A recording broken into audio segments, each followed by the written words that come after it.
Hello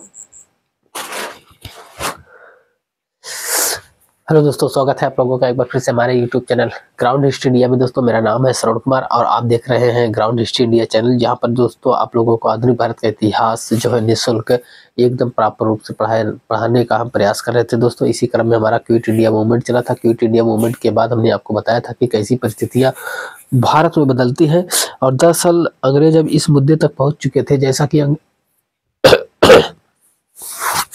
माफ करिएगा दोस्तों, जैसा कि इंग्लैंड में क्या हुआ था दोस्तों, चुनाव जो हुआ था, आम चुनाव हुआ था, वहां पर उदारवादी पार्टी के जो प्रधानमंत्री थे ब्रिस्टेन चर्चिल की सत्ता चली गई थी। अब वहां पर मजदूर पार्टी की सत्ता आ गई थी। क्लेमेंट इटली मजदूर दल से थे, और क्लेमेंट इटली यानी मजदूर दल की पार्टी ने जो इंग्लैंड में आम चुनाव लड़ा था, उसने यह घोषणा किया था कि हम जो है भारत को, यदि सत्ता में आएंगे तो भारत को स्वतंत्रता दे देंगे।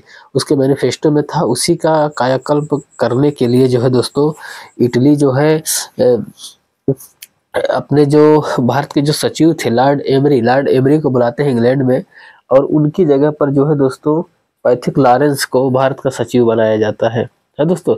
तो पैथिक लॉरेंस को जब भारत का सचिव बनाया जाता है, तो पैथिक लॉरेंस के से विचार विमर्श करने के बाद जो है दोस्तों एक साइमन करे माफ करिएगा, एक कैबिनेट मिशन भेजा जाता है।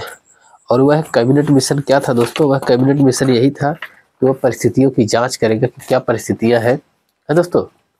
तो वो सारे कारण थे, हमने आपको बताया था। पैथिक लॉरेंस जो थे यह इस मिशन के अध्यक्ष थे, कैबिनेट मिशन के, कि किस तरीके से भारत को आज़ादी दिया जाए। फाइनली होता क्या है दोस्तों, ये जो कैबिनेट मिशन जो अपनी संतुति देता है, सभी दलों से मिल करके कैबिनेट मिशन बात करने का प्रयास करता है, लेकिन किसी सर्वमान्य निर्णय पर भारत के जो राजनीतिक दल होते हैं तात्कालिक, चाहे कांग्रेस हो गया, चाहे मुस्लिम लीग हो गया, चाहे सिख हो गया, चाहे हिंदू महासभा, किसी सर्वमान्य निर्णय पर नहीं पहुंच पाते हैं। अंतोगत्वा हमने आपको बताया था दोस्तों कि इसने जो है संविधान सभा के गठन करने की बात किया और कहा कि यह संविधान सभा जो संविधान निर्माण करेगी, उसी संविधान को सभी को मान करना होगा। और साथ ही साथ इस कैबिनेट मिशन ने इतना क्रिटिकल कंडीशन कर दिया था, यानी जो भारत के जो राज्य थे वो खासकर हिंदू बाहुल राज्यों को और मुस्लिम बाहुल राज्यों में बांटने का प्रयास किया था। जैसे इसने जो स्टेट थे, जो राज्य थे, उन्हें ग्रुप में डिवाइड करने का प्रयास किया। जैसे ग्रुप ए में इसने हिंदू बाहुल राज्यों को रखा। हिंदू बाहुल राज्यों की बात करें, जैसे इसने जो है बिहार को रखा, उड़ीसा को रखा, उत्तर पश्चिम संयुक्त प्रांत को रखा, मध्य प्रांत को रखा है दोस्तों। यहाँ पर जैसे हमने लिखा है, बम्बई को रखा, मद्रास को रखा, उड़ीसा, बिहार, संयुक्त प्रांत, मध्य प्रांत, यानी हिंदू बाहुल क्षेत्रों को ग्रुप ए में रखा।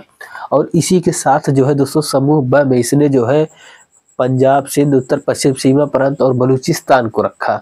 उसके बाद ग्रुप सी में असम और बंगाल को रखा। यानी इस कैबिनेट मिशन ने एक प्रकार से जो अपने प्रस्ताव जो संतुति दिया, उस संतुति के माध्यम से इसने 6 हिंदू राज्य और 6 मुस्लिम राज्य, एक प्रकार से कहें कि ग्रेट डिवाइडेशन करने का प्रयास किया था दोस्तों। इस कैबिनेट मिशन का मेन पर्पस था कि शायद भारतीय लोग, यानी हम पार्टीशन कर देने, यानी देख रहे हैं 6 मुस्लिम बाहुल राज्यों को अलग कर दिया है और 6 हिंदू बाहुल राज्यों को अलग करके जो है दोस्तों इसने क्या काम कर दिया, एक प्रकार से लड़ाने का प्रयास किया कि ये लोग आपस में युद्धरत हो जाएंगे, संघर्ष करेंगे, तो हो सकता है जो है हम फिर से भारत को गुलाम बना लेंगे। लेकिन ऐसी परिस्थितियां क्रिएट नहीं हुई, क्योंकि भारत के जो राजनीतिक परिदृश्य के जो लोग थे उस समय तत्कालीन, चाहे मोहम्मद अली जिन्ना थे, चाहे महात्मा गांधी थे, पंडित जवाहरलाल नेहरू थे, सरदार वल्लभ भाई पटेल थे, चाहे सुभाष चंद्र बोस थे, जितने भी तात्कालिक राजनीतिक परिस्थिति के लोग थे, चाहे विनायक दामोदर सावरकर थे।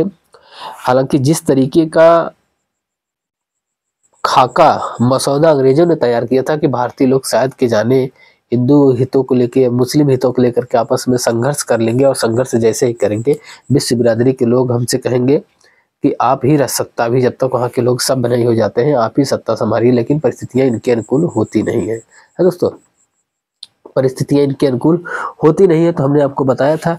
और इसके बाद जो है इसने जो गुट बनाया था, आगे चल करके नेहरू जी एक स्टेटमेंट भी देते हैं, गुट की अनिवार्यता को समाप्त कर दिया जाएगा, गुट नहीं बना रहेगा। लेकिन मोहम्मद अली जिन्ना जो है अड़ जाते हैं कि नहीं, गुट बना रहना चाहिए। उनका मतलब था कि जो group A, group B, group C state divide की अंग्रेज, ये ग्रुप बना रहना चाहिए, यानी हिंदू बाहुल क्षेत्रों को इंडिकेशन मिलता रहे, मुस्लिम बाहुल्यशाली क्षेत्रों को भी इंडिकेशन मिलता रहे, लेकिन पंडित जवाहरलाल नेहरू इसके सख्त खिलाफ थे। है दोस्तों, इसीलिए पंडित जवाहरलाल नेहरू जो है पहले कैबिनेट मिशन को स्वीकार करते हैं, मोहम्मद अली जिन्ना अस्वीकार कर देते हैं, फिर उसके बाद वो स्वीकार कर लेते हैं, मोहम्मद अली जिन्ना अस्वीकार करके जो है प्रत्यक्ष कार्यवाही दिवस के रूप में मनाने का प्रयास करते हैं 16 अगस्त 1946 से, और ये नारा देते हैं लड़के लेंगे पाकिस्तान। है दोस्तों, लड़के लेंगे पाकिस्तान, लेके रहेंगे पाकिस्तान का नारा देते हैं। ये सारी परिस्थितियां हमने आपको इसके पहले पैनल वीडियो में बताया था। आज की क्लास अब यहाँ से शुरू होने जा रही है दोस्तों। ये जो संविधान सभा का गठन है, यहाँ पर विधानसभा, लोकसभा, राज्यसभा की बात नहीं हो रही, यहाँ पर संविधान सभा। संविधान सभा का मतलब जो एक किताब लिखा जा रहा है संविधान, वो इन्हीं लोगों का उसी में जो है विचार विमर्श, मांगे, इनके राज्य क्षेत्र की समस्याएं उसमें सन्निहित है, और उसका निराकरण कैसे किया जाए उन सारी चीजों का एक किताब में सन्निहित है। दोस्तों, इन्हीं लोगों को जो है एक प्रकार से कहें संविधान सभा के जो सदस्य होते हैं उनका भी चुनाव किया जाता है। अब वो चुनाव कैसे किया जाता है, जैसे यहाँ पर समझने का प्रयास करिए। कैबिनेट मिशन ने यह तय कर दिया था कि संविधान सभा द्वारा भारत के संविधान का निर्माण किया जाएगा, संविधान सभा से ही अंतरिम सरकार का भी गठन किया जाएगा। यानी कैबिनेट मिशन ने यह तय कर दिया था कि भाई संविधान सभा का निर्माण होगा और वही संविधान सभा जो संविधान बनाएगी। अब हुआ क्या, हुआ कुछ यूं ही दोस्तों। संविधान सभा के अगर सदस्यों की बात करें तो संविधान सभा के कुल सदस्यों की संख्या, इसीलिए 1945 में चुनाव करा लिया गया था, प्रांतों में चुनाव करा लिया गया था। हाँ दोस्तों, ताकि संविधान सभा के सदस्यों को चुनने में भी आसानी हो। संविधान सभा के कुल सदस्यों की संख्या 389 थी। अभी आप सोचेंगे कि 389 क्यों रखा गया था संविधान सभा के सदस्यों की संख्या, क्योंकि उस समय तत्कालिक जो भारत की जनसंख्या थी वो 38 करोड़ 90 लाख थी। 38 करोड़ 90 लाख थी और 10 लाख की जनसंख्या के आधार पर एक व्यक्ति को प्रतिनिधि बनाया गया था। है, यानी वो एक व्यक्ति संविधान सभा के निर्माण का होता है। एक एज प्रकार से आप समझे, जैसे लोकसभा सदस्य की जो जनसंख्या होती है ना 10 लाख, एक प्रकार जैसे सांसद होता है इतनी संख्या होती है दोस्तों, तो उतनी रखी गई थी। हमने यहाँ पर लिखा है संविधान सभा के कुछ सदस्यों की संख्या 389 रखी गई थी, जो कि 10 लाख की जनसंख्या पर आधारित थी। उस समय कुल जनसंख्या 38 करोड़ 90 लाख थे, हमने यहाँ पर मेंशन किया है। अब आप समझिए 292 सदस्य, ये जो 389 सदस्य थे, इनमें 292 सदस्य भारतीय प्रांतों से थे।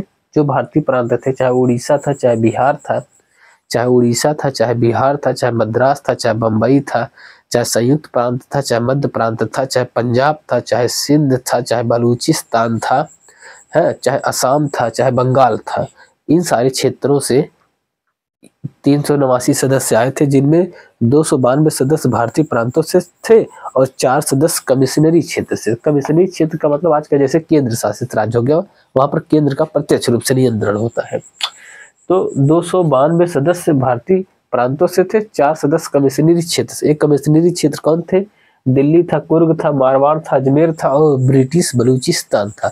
ब्रिटिश बलूचिस्तान कहने का मतलब जहां पर बलूचिस्तान की जितनी जमीन पर ब्रिटिशर्स का एम्पायर था, साम्राज्य था, उसी को ब्रिटिश बलूचिस्तान कहा जाता था। दोस्तों, अब आइए, और 93 सदस्य देशी रियासतों से थे। अब अगर इन्हें आप ऐड कर देंगे 292, 93 प्लस 4 तो हो जाएगा एग्जैक्ट 389 सदस्य। 389 सदस्य हो जाएंगे। यहाँ पर हमने थोड़ा सा गणित का कैलकुलेशन भी करने का प्रयास किया। अगर ब्रिटिश प्रांतों के 296 प्रतिनिधियों का समुदाय के आधार पर विभाजन इस प्रकार था, यानी 296 कहने का मतलब 292 सदस्य जो भारतीय प्रांतों से थे और 4 कमिश्नरी क्षेत्रों से थे, तो 292 प्लस 4 96 हो गया। तो ये जो ब्रिटिश प्रांत हो गया, इनका सदस्यों का जो सामान्य वितरण था वो इस प्रकार था, सामान्य विभाजन इस प्रकार था। जैसे सामान्य लोग 213 थे, सामान्य सीट मतलब 213 थी। सामान्य सीट का मतलब जैसे अब जौनपुर मान लेते हैं एक संविधान सभा सीट थी, अब जौनपुर सामान्य हो गया, जनरल हो गया, तो यहाँ से SC कैंडिडेट भी लड़ सकता है, ST भी लड़ सकता है, OBC भी लड़ सकता है, सामान्य भी लड़ सकते हैं, कोई भी लड़ सकता है। दोस्तों, सामान्य होने का मतलब यही 213 सामान्य था। मुसलमानों के लिए 79 सीट रिजर्व किया गया था, 79, और सिखों के लिए 4 सीट। अभी ये ऐसा परिदृश्य है दोस्तों जहां पर पाकिस्तान के निर्माण का कोई औचित्य ही नहीं रखा गया था इस कैबिनेट कैबिनेट मिशन में थोड़ी सी गले में खराश है दोस्तों, सर्दी बहुत ज्यादा पकड़ा है। यानी इस पटल पे कैबिनेट मिशन में इसने जो है पाकिस्तान की मांग को अस्वीकार कर दिया था। इसीलिए 79 सीट जो है 79 सीट मुस्लिमों के लिए आरक्षित किया गया था, 213 सीट सामान्यों के लिए रखा गया था और 4 सीट जो है सिखों के लिए रिजर्व किया गया था। प्रांतों एवं देशी रियासतों को आबादी के हिसाब से प्रतिनिधित्व दिया गया था, यानी जो ब्रिटिश प्रांत थे और देशी रियासत जो रजवाड़े थे उनको भी जो है स्पेशल दर्जा नहीं दिया गया था, जितने जिनकी आबादी है उनकी उतनी हिस्सेदारी थी। है दोस्तों, इसीलिए जो मैसूर राज्य था वहाँ की जनसंख्या ज्यादा थी तो वहाँ के 7 प्रतिनिधि थे और त्रावणकोट के 6 प्रतिनिधि थे। यानी दूसरे नंबर पर त्रावणकोट था, पहले नंबर पर मैसूर था।